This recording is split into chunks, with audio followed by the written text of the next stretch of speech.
Il y a de nombreuses années, il y avait un homme nommé Elkanah qui avait 2 femmes. L'une s'appelait Hannah et l'autre se nommait Peninnah.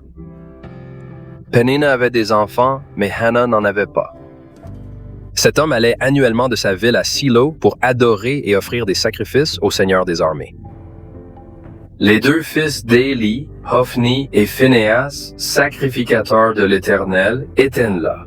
Elkanah donnerait une part à Peninnah, sa femme, et à tous ses enfants lorsqu'Elkanah offrirait son sacrifice.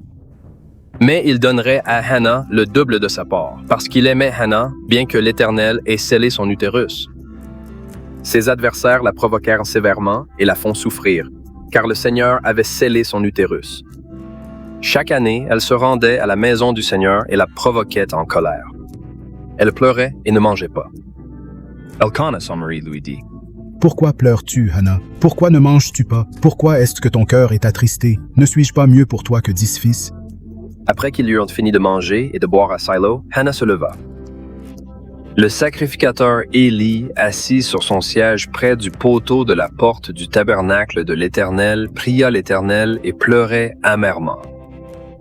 Puis elle a fait un vœu.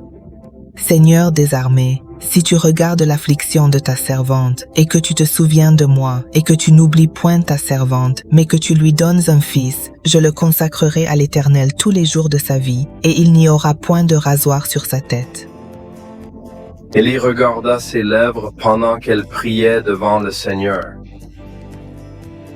Hannah priait dans son cœur, ses lèvres bougeaient, mais sa voix ne se faisait pas entendre. C'est pourquoi Éli croyait qu'elle était ivre, et Éli lui dit: « Combien de temps serez-vous ivre? Range ton vin. » « Non, mon Seigneur, je suis une femme triste. Je n'ai pas bu de vin ni de vin enivrant, mais j'ai répandu mon âme devant l'Éternel. Ne pense pas que ta servante soit une femme méchante, car j'ai parlé jusqu'à maintenant à cause de beaucoup de murmurements et de chagrin. Va en paix, et que le Dieu d'Israël réponde à ta demande de lui. » Que ta servante trouve grâce à tes yeux. Alors la femme alla manger et son visage ne parut plus triste. Ils se levèrent tôt le matin, se prosternèrent devant l'Éternel et retournèrent dans leur maison à Rama. Elkanah connaissait Hannah, sa femme, et l'Éternel se souvint d'elle. Après cela, Hannah devint enceinte et enfanta un fils, et elle appela le nom de Samuel en disant: « Parce que je l'ai demandé à l'Éternel. » L'homme, Elkanah, monta avec toute sa maison et offrit à l'Éternel le sacrifice annuel et ses vœux. Mais Hannah ne monta point parce qu'elle avait dit à son mari: « Une fois l'enfant sevré, je l'emmènerai pour qu'il apparaisse devant le Seigneur et qu'il y reste éternellement. » Alors Elkanah, son mari, lui a dit: « Faites ce qui vous semble le mieux. Attends jusqu'à ce que tu le sèvres. Que le Seigneur confirme sa parole. » La femme resta et allaita son fils jusqu'à ce qu'il soit sevré. Lorsqu'elle l'avait sevré, elle l'amena à la maison de l'Éternel à Silo, dans 3 coupes, un épha de farine et une pot de vin.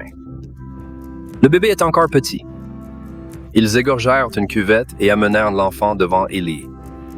Dit-elle: « Ô Seigneur, vis éternellement, je suis la femme qui se tenait à tes côtés et priait Dieu. J'ai prié pour cet enfant et le Seigneur a répondu à ma demande. Alors je l'ai prêté aussi au Seigneur. Tant qu'il vivra, il sera prêté au Seigneur. » Alors ils adorent Dieu. Là, Samuel grandit en sagesse et en stature, et son cœur s'harmonise avec la voix de Dieu. Le Seigneur visita Hannah et la fit enceinte et engendra 3 fils et 2 filles. L'histoire de Hannah est une histoire de foi, de persévérance et de la force de la prière. Grâce à sa confiance inébranlable en Dieu, elle a été bénie d'un fils qui deviendra l'un des plus grands prophètes d'Israël, guidant la nation et prononçant la parole de Dieu avec clarté et autorité. Bien que le voyage de Hannah ait été rempli de tristesse et de désir, il a finalement apporté joie et satisfaction parce qu'elle a témoigné de l'œuvre miraculeuse de Dieu dans sa vie.